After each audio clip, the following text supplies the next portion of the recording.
I wonder what you mean when you use the word I. I've been very interested in this problem for a long, long time, and I've come to the conclusion that what most civilized people mean by that word is a hallucination. That is to say, a false sense of personal identity that is at complete variance with the facts of nature. And as a result of having a false sense of identity, we act in a way that is inappropriate to our natural environment. And when that inappropriate way of action is magnified by a very powerful technology, we swiftly begin to see the results of a profound discord between man and nature. As is well known, we are now in the process of destroying our environment as a result of an attempt to conquer it and master it. And we have not realized, therefore, that our environment is not something other than ourselves. In assuming that it is, we have made a great mistake and are now paying the price for it. But most people would agree with the lines of the poet who said, "I, a stranger and afraid, in a world I never made."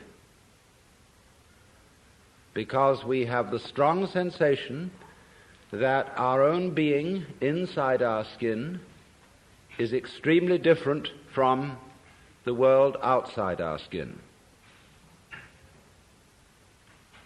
That while there may be intelligence inside human skins, and while there may be values and loving feelings, outside the skin is a world of mechanical process which does not give a damn about any individual, and which is basically unintelligent, being gyrations of blind force, and so far as the merely biological world is concerned, gyrations of libido, which is Freud's word for blind lust. There are many people who say they don't believe that the world is like that, but under the control of a wise, just, and beneficent God. Although many people say that they believe that to be the case, very few people in fact believe that to be the case. A great many people believe that they ought to believe in God, but they don't, actually, because the idea of God as handed down in popular Christianity and Judaism and Islam has become implausible to most educated people. They would love to believe it, but they can't. And what has become the common sense of the average person is the avant-garde thinking of the 18th and 19th centuries of the West, which is the mechanical universe, and most of them have not even caught up in their common sense with the universe of modern physics, because we think about the world in Newtonian categories and not so much in the categories of quantum theory. Psychoanalysis, for example, is a Newtonian conception of our psychological mechanisms. Notice that we speak of unconscious mental mechanisms and think of the libido in the same way as Ernst Haeckel thought of the energy of the universe as blind, unconscious.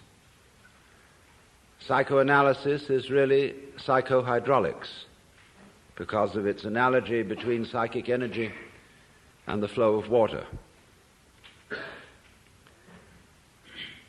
In all this, the view of the 19th century is that the human psyche, the mind, the ego, the superego, the id. All this is basically a mechanical functioning. You see, the 19th century strove to take an objective attitude to nature, to be the very opposite of what we presume to call primitive animism, the point of view which sees everything as alive, of people who hold converse with animals and plants and rivers and mountains and stars.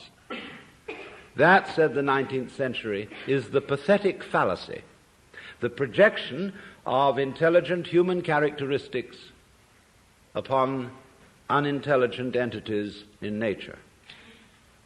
We withdrew that projection in the 19th century and said, let's look at everything objectively, as it is. And then we turned that attitude onto ourselves and studied human physiology and human psychology as object. And when we discovered ourselves to be objects, we decided that that was that, and the time had come for suicide. Simply because all objects, as the name implies, are, of course, objectionable. I found that phrase, which I thought I'd invented myself, in the writings of Weston LaBarre, who is a great anthropologist, but definitely of the psychoanalytic school, who share this 19th century philosophy of so-called scientific naturalism. And he uses the phrase, the objectionable objective world. And so you see, when everything is deprived of subjectivity and regarded as simply a mechanism, as it were, with nobody home, then the world is seen as futile. And we are indeed preparing to destroy the planet with nuclear energy and other processes. Now, I submit that this 19th century view of the world is pure mythology, and not very good mythology at that. But that it is fundamentally based on a hallucination that we have about our own existence.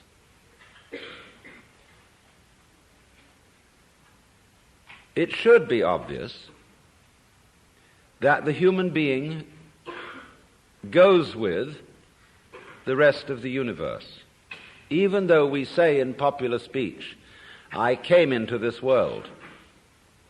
Now, it is not true that you came into this world. You came out of it. In the same way as a flower comes out of a plant, or a fruit comes out of a tree. And as an apple tree apples, the solar system in which we live, and therefore the galaxy in which we live, and therefore the system of galaxies in which we live, that system peoples. And therefore people are an expression of its energy and of its nature. If people are intelligent, and I suppose we have to grant that if, then the energy which people express must also be intelligent, because one does not gather figs from thistles and grapes from thorns. But it does not occur, you see, to the ordinary civilized person to regard himself or herself as an expression of the whole universe.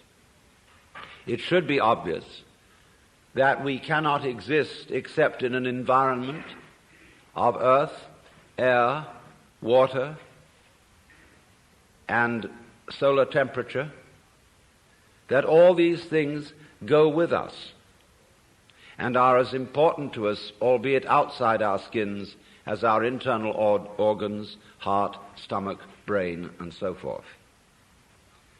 Now, if then we cannot describe the behavior of organisms, without at the same time describing the behavior of their environments, we should realize that we have a new entity of description.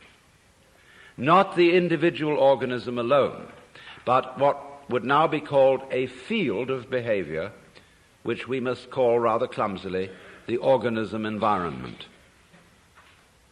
You go with your environment in the same way as your head goes with the rest of your body. But it's funny, isn't it? When we think of a person, say you suddenly think of your mother, what do you think of? The face.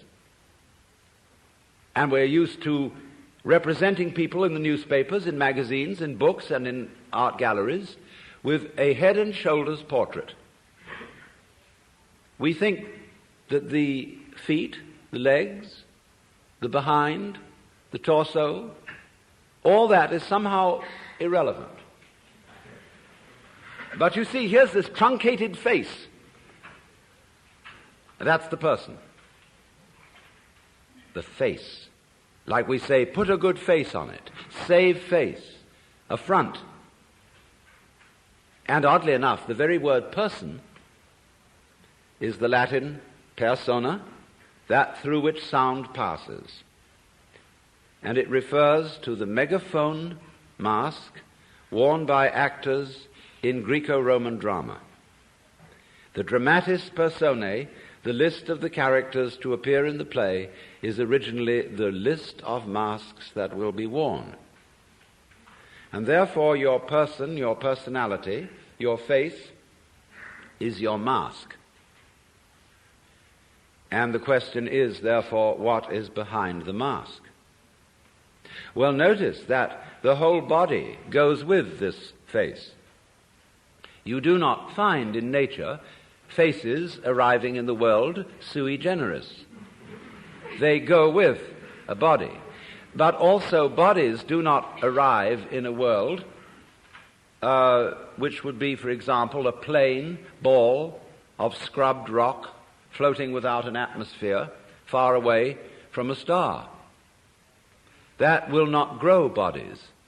There is no soil for bodies. There is no complexity of environment which is body producing. So bodies go with a very complicated natural environment. And if the head goes with the body and the body goes with the environment, the body is as much an integral part of the environment as the head is part of the body. It is deceptive, of course, because the human being is not rooted to the ground like a tree. A human being moves about and therefore can shift from one environment to another. But these shifts are superficial. The basic environment of the planet remains a constant. And if the human being leaves the planet, he has to take with him a canned version of the planetary environment. Now, we are not really aware of this. Upon taking thought and due consideration, it does occur to us, yes, indeed, we do need that environment. But in the ordinary way, we don't feel it. That is to say, we don't have a vivid sensation of belonging to our environment in the same way that we have a vivid sensation of being an ego inside a bag of skin, located mostly in the skull, about halfway between the ears and a little way behind the eyes. And since we feel that way, and it is not the way we exist, this is why I call it a hallucination. And it issues in these disastrous results of the ego, which, according to 19th century common sense, feels that it is a fluke in nature, and that if it does not fight nature, it will not be able to maintain its status as intelligent fluke. So the geneticists are now saying, and many others are now saying, that man must take the course of his evolution into his own hands. He can no longer trust the wiggly, random, and unintelligible processes of nature to develop him any further. But he must interfere with his own intelligence and through genetic alterations breed the kind of people who will be viable for human society and that sort of thing. Now this, I submit, is a ghastly error, because human intelligence has a very serious limitation. That limitation is that it is a scanning system of conscious attention which is linear. That is to say, it examines the world in lines, rather as you would pass the beam of a flashlight across a room or a spotlight. That's why our education takes so long. It takes so long because we have to scan miles of lines of print. And we regard that, you see, as basic information. Now, the universe does not come at us in lines. It comes at us in a multidimensional continuum in which everything is happening all together everywhere at once. And it comes at us much too quickly to be translated into lines of print or of other information, however fast they may be scanned. And that is our limitation so far as the intellectual life and the scientific life is concerned. The computer will greatly speed up linear scanning, but it's still linear scanning. And so long as we are stuck with that form of wisdom, we cannot deal with more than a few variables at once. Now, what do I mean by that? What is a variable? A variable is any one linear process. Let's take music. When you play a Bach fugue, and there are 4 parts to it, you have 4 variables. You have 4 moving lines, and you can take care of that with 2 hands. An organist, using 2 feet, can put in 2 more variables and have 6 going. And you may realize, if you've ever tried to play the organ, that it's quite difficult to make 6 independent motions go at once. The average person cannot do that without training. The average person cannot deal with more than 3 variables at once without using a pencil. Now, when we study physics, we are dealing with processes in which there are millions of variables. This, however, we handle by statistics, in the same way as insurance companies use actuarial tables to predict when most people will die. If the average age of death is 65, however, this prediction does not apply to any given individual. Any given individual will live to plus or minus 65 years. And the range of difference may be very wide indeed, of course. But this is all right. The 65 guess is all right when you're doing large-scale gambling. And that's the way the physicist works in predicting the behavior of nuclear wavicles. But the practical problems of human life deal with variables in the hundreds of thousands. Here, statistical methods are very poor, and thinking it out by linear consideration is impossible. With that equipment, then, we are proposing to interfere with our genes.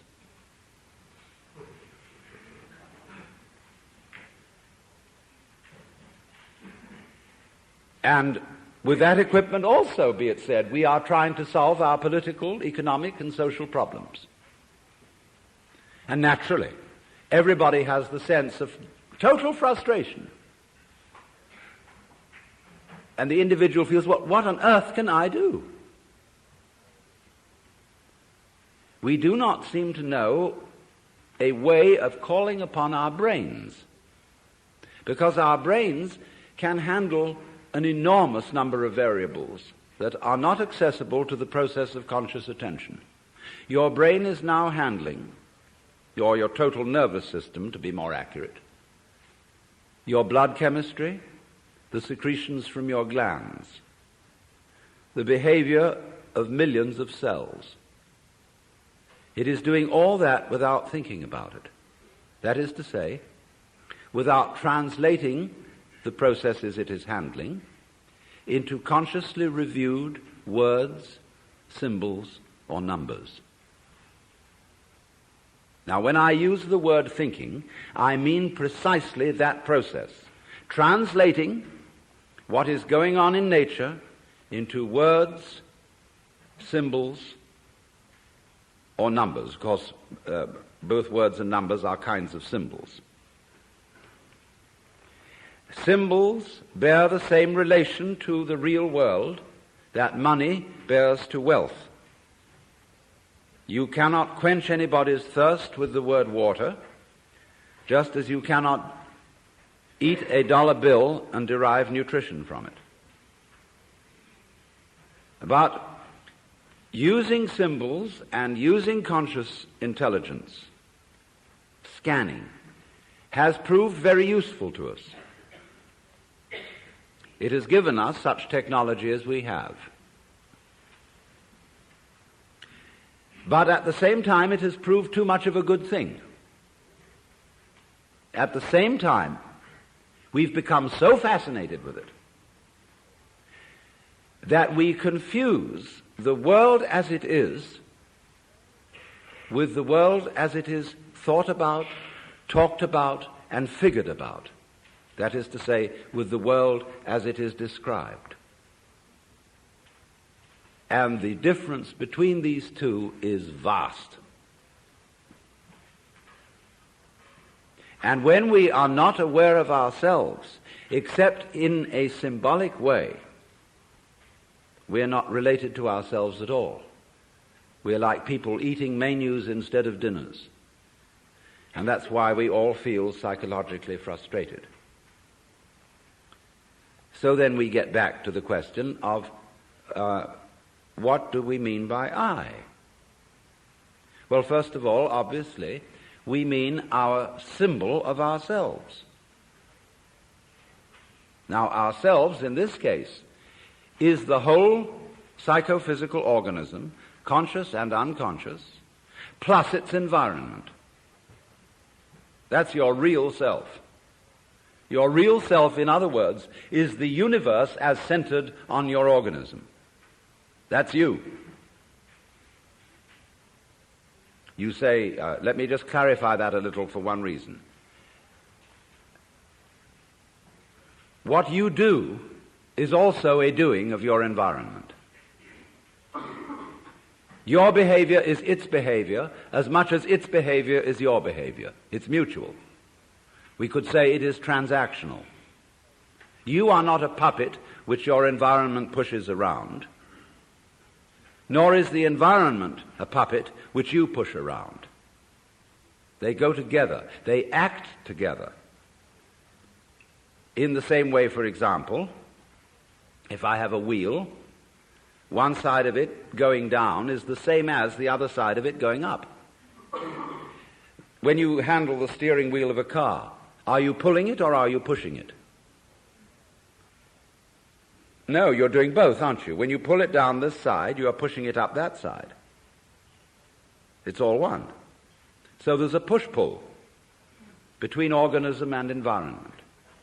We are only rarely aware of this as when in curious alterations of consciousness, which we call mystical experience, cosmic consciousness, an individual gets the feeling that everything that is happening is his own doing, or the opposite of that feeling, that he isn't doing anything, but that all his doings, his decisions and so forth, are happenings of nature. You can feel it either way. You can describe it in these two completely opposite ways, but you're talking about the same experience. You're talking about experiencing your own activity and the activity of nature as one single process. And you can describe it as if you were omnipotent like God, or as if it were completely deterministic and you hardly existed at all. But remember, both points of view are right, and we'll see where that gets us. But we don't feel that, do we, ordinarily? What we feel instead is an identification of ourselves with our idea of ourselves, or I would rather say with our image of ourselves. And that's the person, or the ego.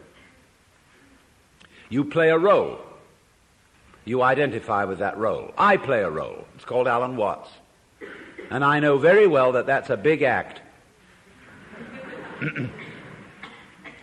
I can play some other roles besides Alan Watts, if necessary, but I find this one is better for making a living.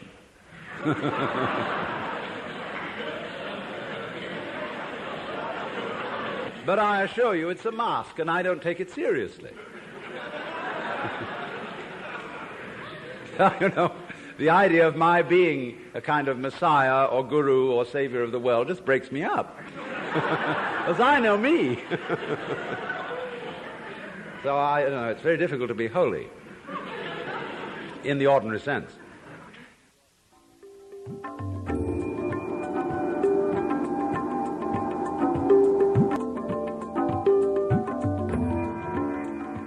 Welcome to another talk from the Alan Watts Radio Series number 5, Myth and Religion. This is part 2 of the two-part series in which Alan Watts asks the question, is the traditional Western idea of God still intellectually plausible? Recorded in Philadelphia in April of 1971, it's called Not What Should Be, Not What Might Be, But What Is. Here's Alan Watts.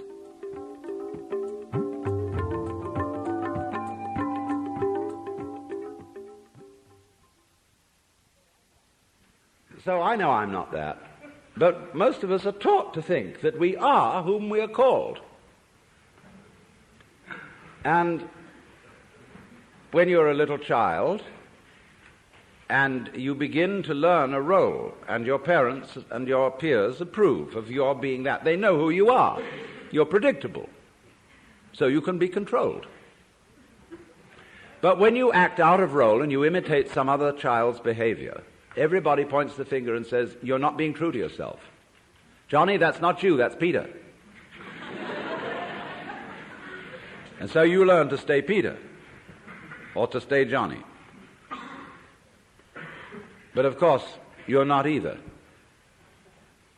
Because this is just the image of you. It's as much of you as you can get into your conscious attention, which is precious little. Your image of yourself contains no information about how you structure your nervous system. It contains no information about your blood chemistry. It contains almost no information about the subtle influences of society upon your behavior. It does not include the basic assumptions of your culture, which are all taken for granted and unconscious. And you can't find them out unless you study other cultures to see how their basic assumptions differ. It includes all kinds of illusions that you're completely unaware of, as, for example, that time is real, and that there is such a thing as a past, which is pure hokum. But nevertheless, all these things are unconscious in us, and they are not included in our image of ourselves, nor, of course, included in our image of ourselves is there any information about our inseparable relationships with the whole natural universe. So, this is a very impoverished image. When you ask a person, what did you do yesterday? They'll give you a historical account of a certain number of events in which they participated and a certain number of things which they saw, used, or were clobbered by. But realize at once that this history leaves out most of what happened.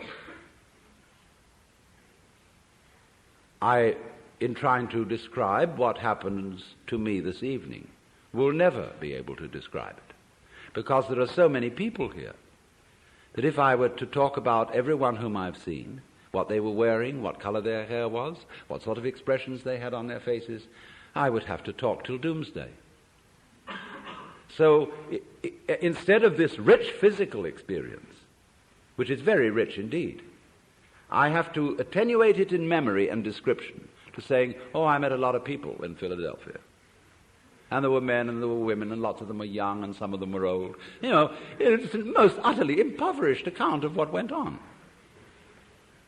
So therefore, in thinking of ourselves in this way, what I did yesterday, what I did the day before, in terms of this stringy, mangy account, all I have is a caricature of myself. And you know the caricaturist doesn't draw you all in. He just puts certain salient features whereby people will recognize you. It's not a skeleton. So we are, as it were, conceiving ourselves as a bunch of skeletons. And they got no flesh on them, just a bunch of bones. And no wonder we all feel inadequate. We're all looking for something to the future, to bring us the goodie. We know we ought to have, there's a golden goodie at the end of the line somewhere. There's a good time coming, be it ever so far away, that one far-off divine event to which all creation moves. We hope. And therefore we say of something that's no good, it has no future. I would say it has no present. But everybody says it has no future. Now,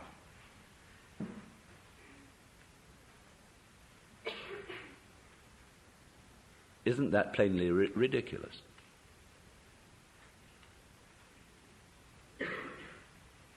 Here we are, as it were, psychically starved.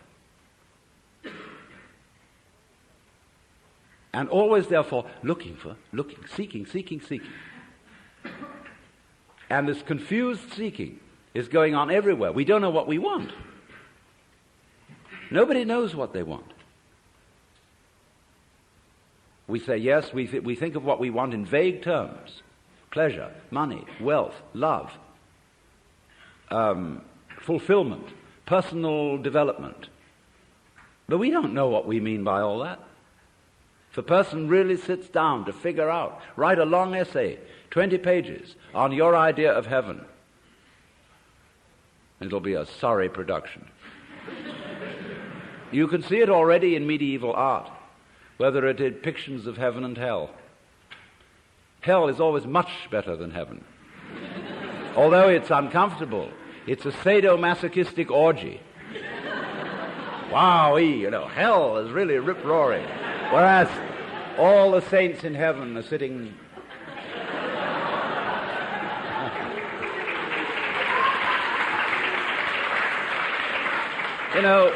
very, very smug and demure, like they were in church. And you see also the multitudes of the saved. Instead of this writhing, wormy thing, you can see all their heads, which the artist has drawn to abbreviate them, just the tops of their heads in masses. They look like cobblestone street. Flattened out.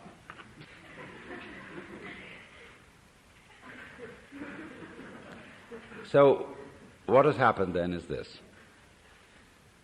that our I is an illusion. It's an image.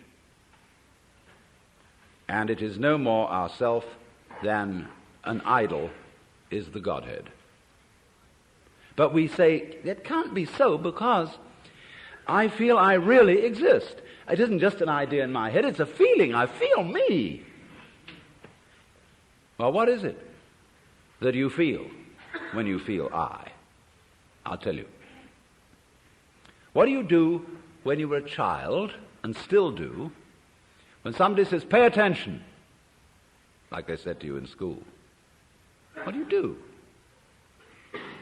What is the difference between looking at something and taking a hard look at it? Or between hearing something and listening intently? What's the difference? What's the difference between waiting while something goes on and enduring it? Why? The difference is this, that when you pay attention, instead of just looking, you screw up your face. You frown and stare. That is a muscular activity around here. When you listen intently, you start doing some squeezing around here. When you will, you grit your teeth or clench your fists. When you endure or control yourself, you pull yourself together physically, and therefore you get uptight. You hold your breath. You do all kinds of muscular things to control the functioning of your nervous system. And none of them have the slightest effect on the proper operation of the nervous system. If you stare at things, you will rather fuzz the image than see them clearly.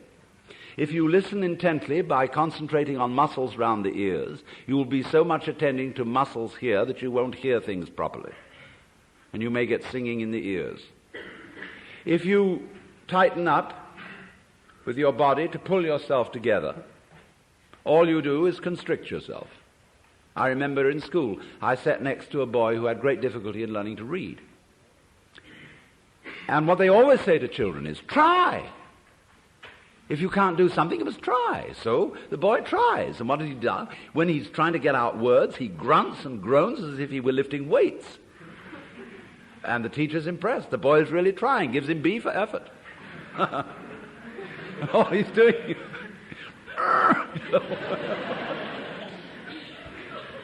has nothing to do with it. Now, we all make this muscular straining with the thought that it's achieving psychological results, the sort of psychological results it's intended to achieve. Now, all this amounts to is it's like you're taking off in a jet plane. You've got a mile down the runway and the thing isn't up in the air yet, and you get nervous. So you start pulling at your seatbelt. That's what it is. Now, that is a chronic feeling. We have it in us all the time, and it corresponds to the word I. That's what you feel when you say I. You feel that chronic tension. Because when an organ is working properly, you don't feel it. If you see your eye, you've got cataract. If you hear your ears, you've got singing in your ears, getting in the way of hearing. When you are fully functioning, you are unaware of the organ. When you're thinking clearly, your brain isn't getting in your way. Actually, of course, you are seeing your eyes in the sense that everything you see out in front of you is a condition in the optic nerves at the back of the skull. That's where you're aware of all this. But you're not aware of the eye as the eye. I'm talking about the optical eye.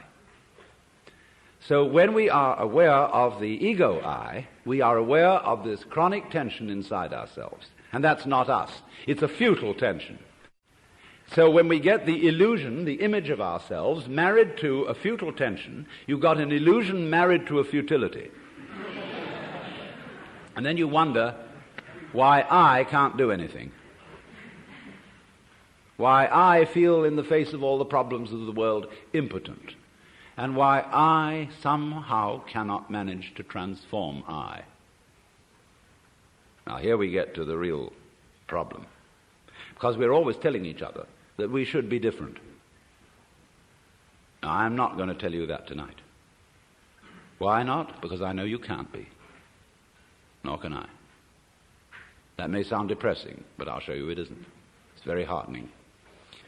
But everybody, you see, who is at all sensitive and awake to their own problems and human problems is trying to change himself. We know we can't change the world unless we change ourselves. If we are all individually selfish, we're going to be collectively selfish. If we don't really love people and only pretend to, somehow we've got to find a way to love.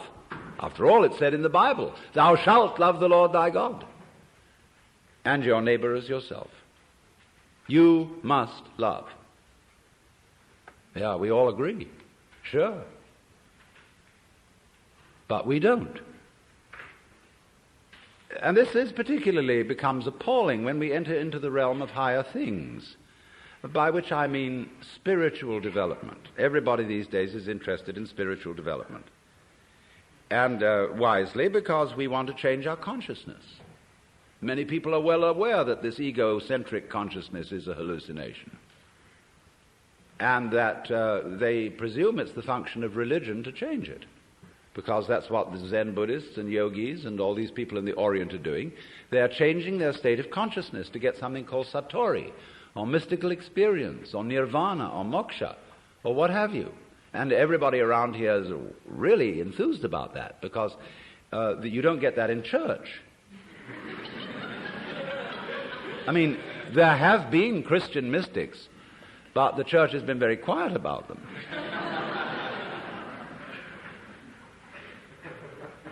But in the average church, all you get is talk. There's no meditation, no spiritual discipline. They tell God what to do interminably, as if he didn't know. And then they tell the people what to do, as if they could or even wanted to.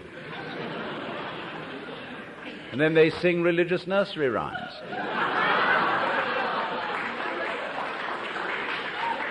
And then, to cap it all, the Roman Catholic Church, which did at least have an unintelligible service, which was, it was real mysterious and suggested vast magic going on. They went and put the thing into bad English. And they took away incense, and they became a bunch of Protestants, and the thing was just terrible. So now all these Catholics are at loose ends. As Claire Booth Luce put it, not to be a pun, but she said, it's no longer possible to practice contemplative prayer at Mass. Because you're being advised, exhorted, edified all the time. And it becomes a bore. Think of God listening to all those prayers. Talking about grieving the Holy Spirit. It's just awful. People have no consideration for God at all.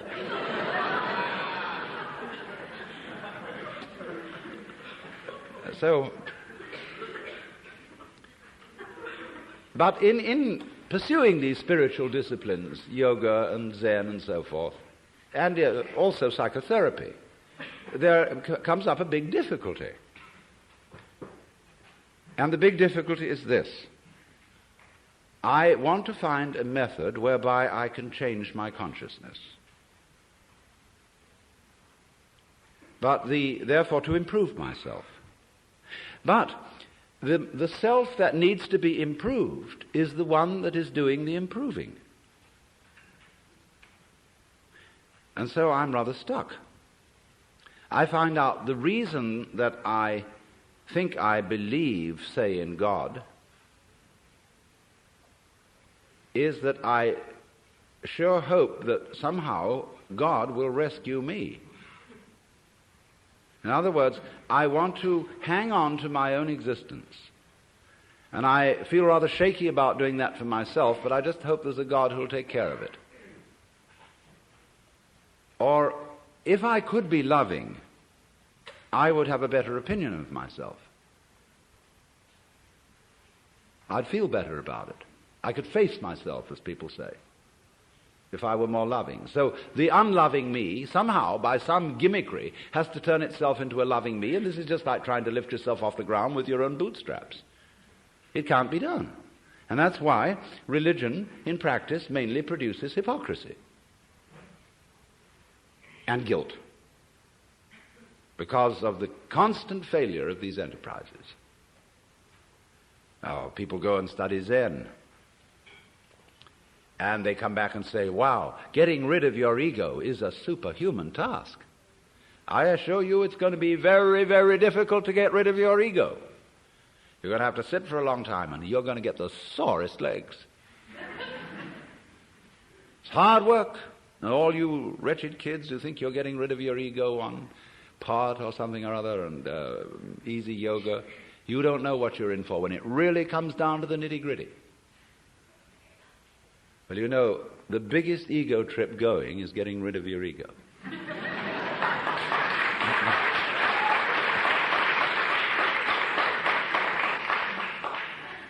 And the joke of it all is your ego doesn't exist. There's nothing to get rid of.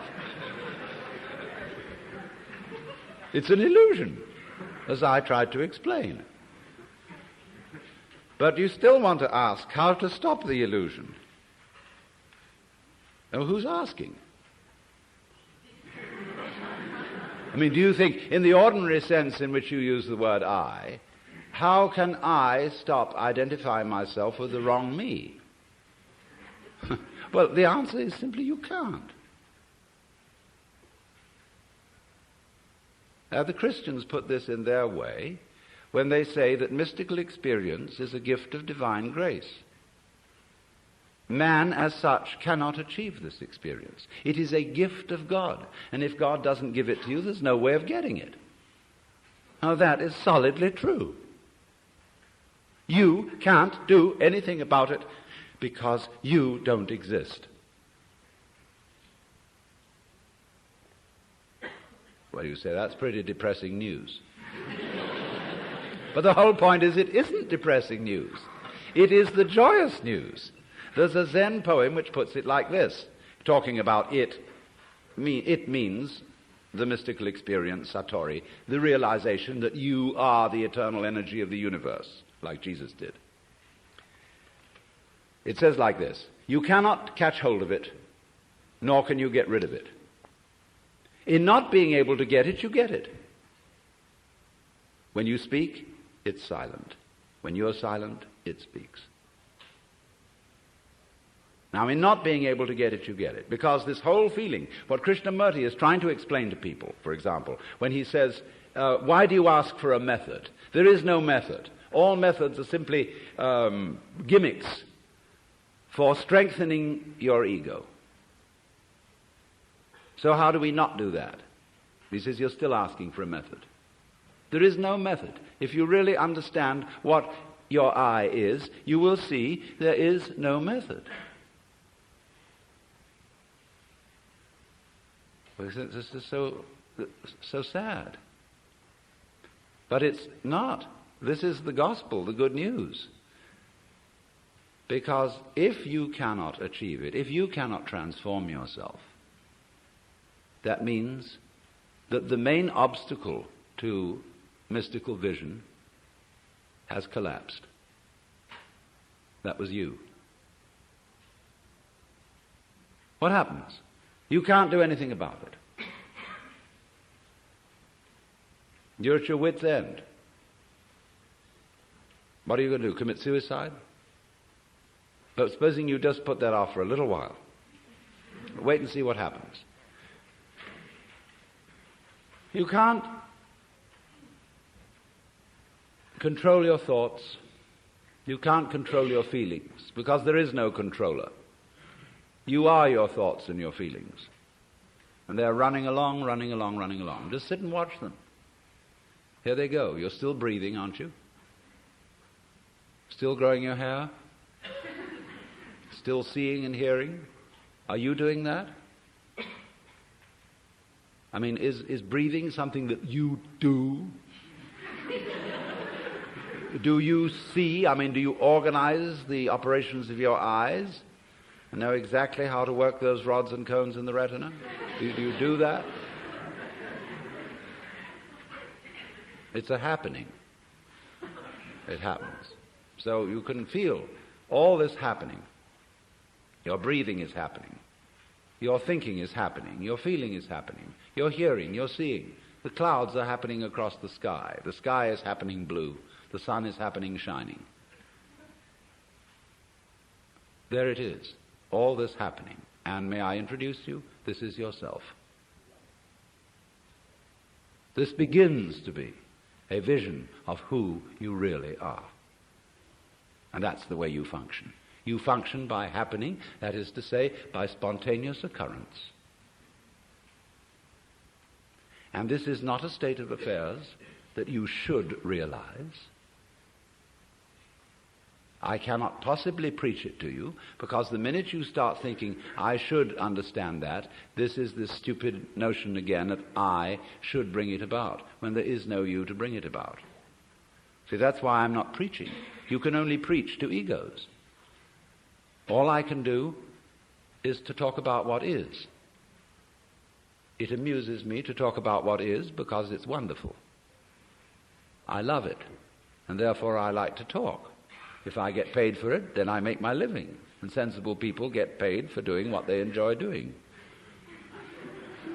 So this is not you see, this is the whole approach here is not to convert you, not to make you over, not to improve you, but for you to discover that if you really knew the way you are, things would be sane. But you see, you can't do that. You can't make that discovery because you're in your own way. So long as you think, I'm I. So long as that hallucination blocks it. And the hallucination disappears only in the realization of its own futility. When at last you see you can't do it. You cannot make yourself over. You cannot really control your own mind. See, when we try to control the mind, a lot of yoga teachers try to get you to control your own mind, mainly to prove to you that you can't do it. There's nothing, a fool who persists in his folly will become wise. So what they do is they speed up the folly. And so you get concentrating. And you can have a certain amount of superficial and initial success by a process commonly called self-hypnosis. And you can think you're making progress. And a good teacher will let you go along that way for a while until he really throws you with one. Why are you concentrating? See, Buddhism works this way. Buddha said, if you suffer because you desire, and your desires are either unattainable or always being disappointed or something. So cut out desire. So those disciples went away and they stamped on desire, jumped on desire, cut the throat of desire, and threw out desire. But then they came back and Buddha said, but you are still desiring not to desire. They wondered how to get rid of that. So when you see that that's nonsense, there naturally comes over you a quietness. In seeing that you cannot control your mind, you realize there is no controller. What you took to be the thinker of thoughts is just one of the thoughts. What you took to be the feeler of the feelings, which was that chronic muscular strain, was just one of the feelings. What you took to be the experiencer of experience is just part of the experience. So there isn't any thinker of thoughts, feeler of feelings. We get into that bind because we have a grammatical rule that verbs have to have subjects. And the funny thing about that is that verbs are processes and subjects are nouns, which are supposed to be things. How does a noun start a verb? How does a thing put a process into action? Obviously it can't. But we always insist that there is this subject called the knower. And without a knower there can't be knowing. Well, that's just a grammatical rule. It isn't a rule of nature. In nature there's just knowing, like you're feeling it. And I have to say you are feeling it, as if you were somehow different from the feeling. When I say I am feeling, what I mean is there is feeling here. When I say you are feeling, I mean there is feeling there. I have to say even there is feeling. What a cumbersome language we have.